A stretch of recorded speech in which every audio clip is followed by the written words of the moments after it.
Nogometna groznica ponovno trese Kvarner. HNK Rijeka osvojila je naslov prvaka Hrvatske u sezoni 24-25, čime je stekla pravo nastupa u kvalifikacijama za UEFA ligu prvaka. No, uz sportski izazov dolazi i infrastrukturni. Može li se grupna faza najprestižnijeg europskog klupskog natjecanja igrati na stadionu Rujevica?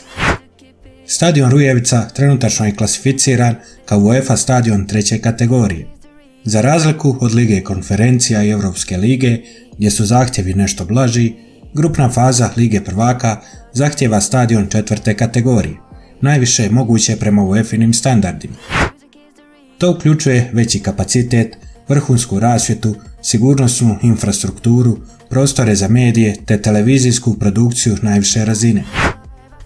Rujevica sa svojih 8279 sjedećih mjesta i modernom infrastrukturom zasigurno nudi solidnu osnovu, no bez dodatnog ulaganja ne ispunjava sve tehničke kriterije za četvrtu kategoriju.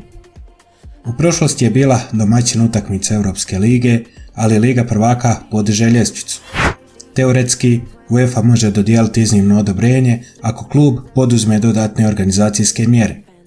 Alternativa bi mogla biti preseljenje domaćih utakmica grupne faze na neki veći stadion u Hrvatskoj, primjerice Maksimir u Zagrebu, što bi svakako umanjilo čar domaćeg terena i podršku navijača.